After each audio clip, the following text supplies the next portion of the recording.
नमस्कार प्यारे विद्यार्थियों, आप सभी 11th क्लास के छात्र छात्राएं ध्यान दें कि हम पढ़ रहे थे मियां नसरुद्दीन की जो सबचित्र है, इसको जो कृष्णा द्वारा लिखा गया है।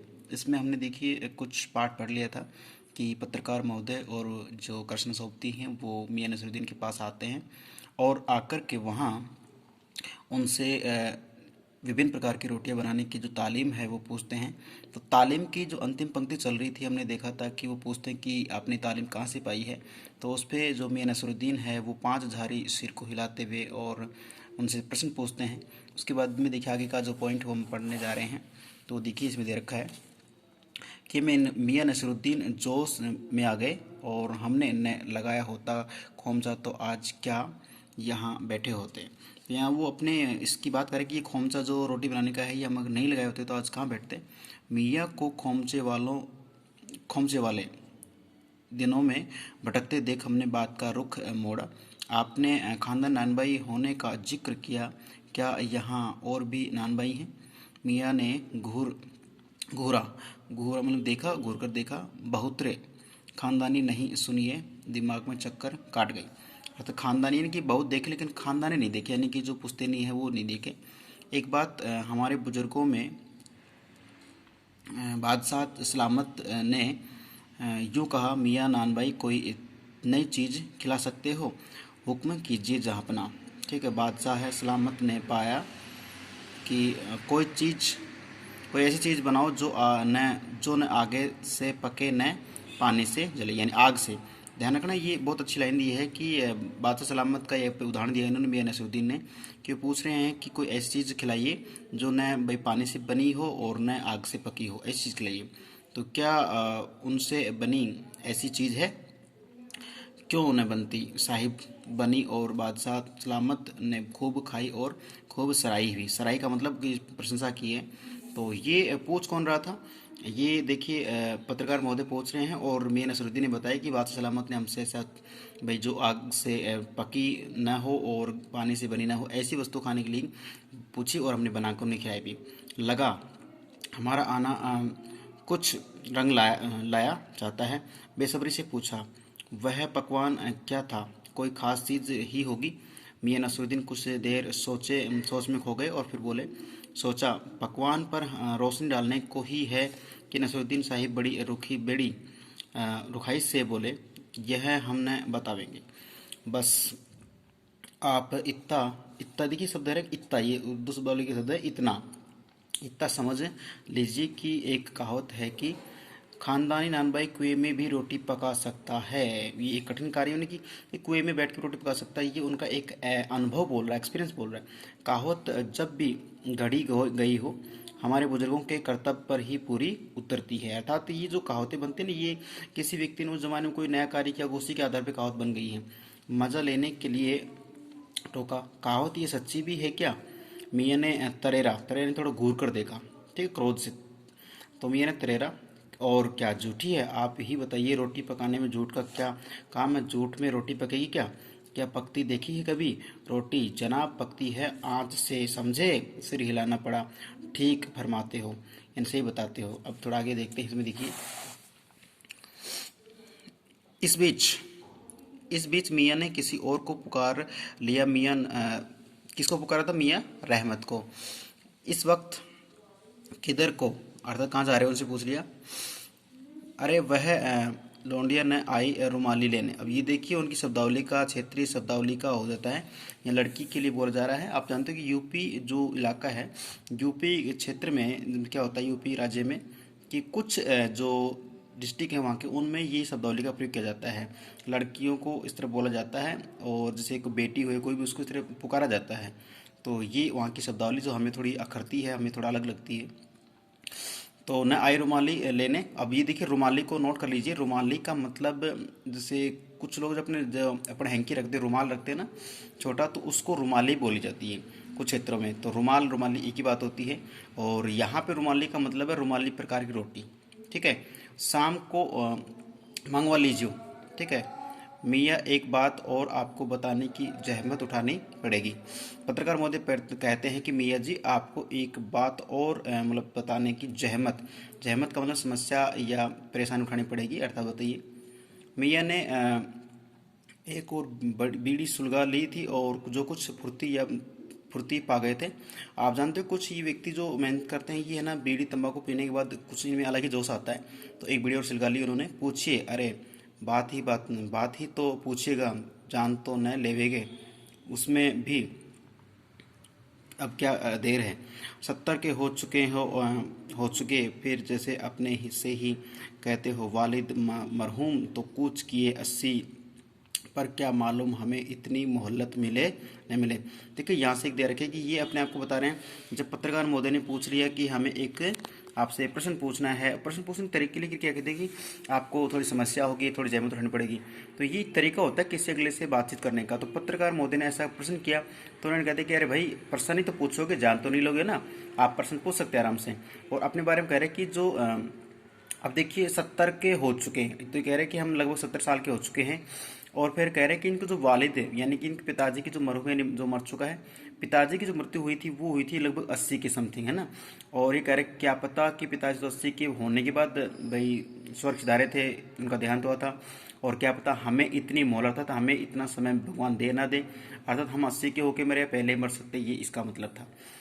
इस मंजूमन पर अपने कुछ कहते न बन पाया तो कहा, अभी यही जानना था कि आपके बुजुर्गों ने शाही बावर्ची खाने में तो काम किया ही होगा। मियाँ ने बेरुखी से टोका, यह बात तो पहले ही हो चुकी ना। हो तो चुकी साहिब, पर जानना यह था कि दिल्ली के किस बादशाह के यहाँ आपके बुजुर्ग काम किया करते थे। तो देखिए जामा मस्जिद वाला दिल्ली का ही सीन यहाँ पे चल रहा है। तो ये पूछ रहा है कि आपके जो बुजुर्ग थे उन्होंने कहाँ पे काम किया होगा। तो अजी साहिब क्यों बाल की खाल निकालने पर तुले हैं। मैंने पहले भी कहा था कि जो पत्रकार होते हैं ना, वो क्या करते हैं, किसी भी तरह से प्रश्न घुमा फिरा के बाल खाल निकालने का प्रयास करते हैं, जड़ तक या तह तक जाने का प्रयास करते हैं। तो ये पत्रकारी का एक नया तरीका भी आप देख रहे हैं। यह कह दिया ने कि बादशाह के यहाँ काम करते थे, सो क्या काफ़ी नहीं है। हम खिसियानी हंसी हंसे। खिसियानी हंसी से बिल्ली के लिए आप जानते हैं, खिसियानी बिल्ली खम्बा नोच, अपने एक लोकप्रिय सुनी होगी। खिसियानी का मतलब क्रोधित तो होता है कि अंदर से थोड़ा गुस्सा है, लेकिन उसमें भी कुछ लोग क्या करते हैं, भाई सामने वाले को पता नहीं चले भाई गुस्सा है क्या है, इसलिए क्या करते हैं कि थोड़ा हंसते हैं। तो हम खिसियानी हंसी हंसे हैं तो काफ़ी, पर जरा नाम लेते तो उसे वक्त से मिला लेते। वक्त से मिला लेते, खूब शाबाश, इस तरह से बोल रहे हैं वो। पर किसे मिलाते जनाब आप वक्त से, मियाँ हंसे जैसे हमारी खिल्ली उड़ाते हों। जिस मतलब आपको प्रश्न पूछते हो सामने वाला आप हंसता है तो वो आप समझते हैं कि आपकी बेइज्जती हो रही है। तो वक्त से वक्त को किसी ने मिलाया है आज तक, खैर पूछे किसका नाम जानना चाहते हैं, दिल्ली के बादशाह का ही ना, उनका नाम कौन नहीं जानता, जहाँपना बादशाह सलामत ही है न। अर्थात उनका नाम था बादशाह सलामत। कौन से बहादुर शाह जफर की, तो बात करें देखिए कौन से यानी बहादुर शाह जफर की। तो मियाँ ने खींच कर कहा कि फिर अलट पलट के वही बात लिख लीजिए, बस यही नाम। आपको कौन बादशाह के नाम की चिट्ठी रुक्का भेजना है। रुक्का मतलब किसी को होता है बुलावा भेजने से मतलब होता है इसमें कि डाक खाने वालों के लिए सही नाम पता ही जरूरी है। तो ये देखिए हरियाणा में भी होता है रुक्का देना, रुक्का पाड़ना होता है, और यहाँ पर रुक्का से मतलब बुलावा भेजने को हम लेंगे, ठीक है। उसका शेष भाग और बचा उसको हम देख लेते हैं। यहाँ पे देखिए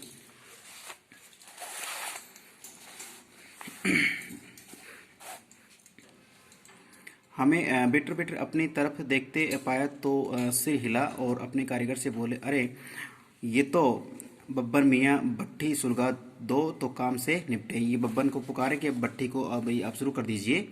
तो बिटर बिटर थोड़ा तनिक तनिक यानी थोड़ा थोड़ा देख रहे थे घूर घूर के। यह बब्बन मियाँ कौन है साहिब। मियाँ ने रुखाई से जैसे फांक की ही काट दी हो। फांक काट देना तुरंत उत्तर दे देना होता है। अपने कारीगर और कौन होंगे। मन में आया कि पूछ लें कि आपके बेटे बेटियां हैं, पर मियां नसरुद्दीन के चेहरे पर किसी दबे हुए अंधड़ के आसार नहीं कि भाई आशंकाएं संभावना आसार देख यह मंजुमन ने छोड़ने का फैसला किया। इतना ही कहा कि ये कारीगर लोग आपकी शागिर्दगी करते हैं। शागिर्द का मतलब होता है, शागिर्द को शिष्य से अपन लेते हैं। तो ये ध्यान रखना, शागिर्द का मतलब क्या होता है, शागिर्द। और ये देखिए बार बार शब्द आ रहा है, मंजुमन आ रहा है, तो मंजुमन देखिए 2-3 बार आ चुका। तो मंजुमन का अर्थ होता है मामला या विषय ले लेते हैं। तो देखिए इसमें भी शब्द आया था कि देखिए यहाँ पे हम बात कर रहे हैं कि मंजुमन ने छोड़ने का फैसला किया, तो इस विषय को ने छोड़ने का फैसला किया, इतना ही कहा। ये कारीगर लोग आपकी शागिर्दगी करते हैं, अर्थात ये क्या आपके शिष्य हैं। खाली शागिर्दी ही नहीं साहिब, गिन के मजूरी देता हूँ, 2 रुपये मन आटे की मजूरी। अभी देखिए कुछ शब्दावली में आपको समझा दूँ कि ये कह रहा है कि भाई शिष्य तो खैर ऐसे होते हैं कि जो भाई कुछ नहीं लेते, मैं इनको पैसा भी देता हूँ, 2 रुपया देता हूँ। किसका? मण आटे का। अब प्यारे बच्चों मैं आपको बता दूं कि मण एक प्राचीन काल के अपने इकाई है, सामान को तोलने की। गेहूँ आटा जो होते हैं वो तोलने की इकाई है। तो मण का, इसको देखो मन लिखा हुआ है, ये मन आपको वाला वो मन नहीं है, यहाँ पे मन क्या है कि गेहूं आटे को तोलने की इकाई है। तो आपको बता दूं 20 किलो को धूण कहते हैं, 40 किलो को मण कहते हैं। और आप जानते हो कि एक बोरी में अगर भाई 100 किलो होता है तो उसमें जैसे 2 तो क्या हो गए, मण हो गए, 40 + 40 80 हो जाएगा। क्योंकि मैं फिर बता रहा हूँ आपको कि मण का मतलब 40 किलो वजन को मण कहते हैं, ठीक है। और अगर 40 80 हो गया और उसमें 20 किलो और मिला तो 20 किलो क्या कहते हैं, धूण कहते हैं, है ना। तो जैसे अगर वैसे अगर आधे हो तो आधे बोल 2.5 मण हो जाएगा। तो आप सुनते भी होंगे 2.5 मण की एक बोरी होती है, ठीक है।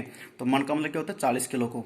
तो कह रहा है कि 40 किलो आटे की अगर वो रोटी बनाते तब उनको 2 रुपये देता था।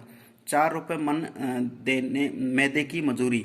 अब देखिए आटे का तो क्या है कि 40 किलो की अगर बनाएंगे तो वो 2 रुपये देगा, और जो मैदा है उसको 4 रुपये देता है। क्योंकि आप जानते हो मैदा, वैसे मैं आपसे प्रश्न पूछता हूँ, आप मुझे व्हाट्सएप पे आंसर देंगे कि ये जो मैदा होती है वो किससे बनती है, गेहूं से बनती है या चावल से बनती है या मूंग से बनती है, किससे बनती है आप मुझे, हालांकि लगभग छात्राओं को तो मालूम होता है, छात्रों का है सोचने वाली बात।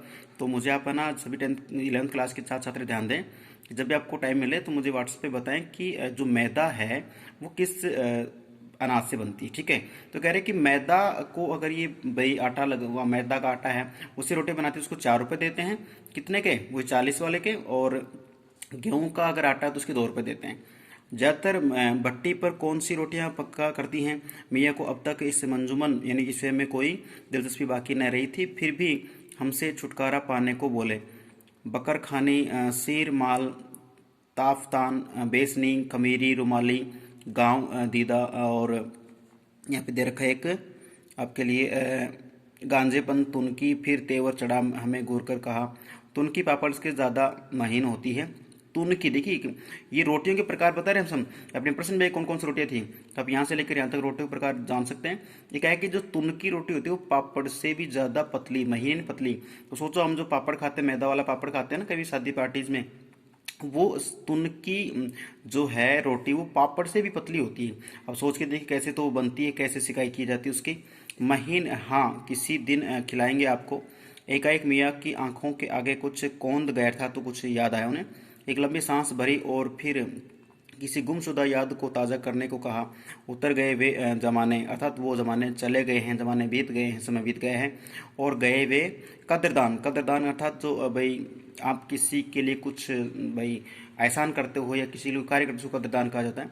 जो पकाने खाने की कदर करना जानते थे मियाँ अब क्या रखा है, निकाली तंदूर से निगली और हजम।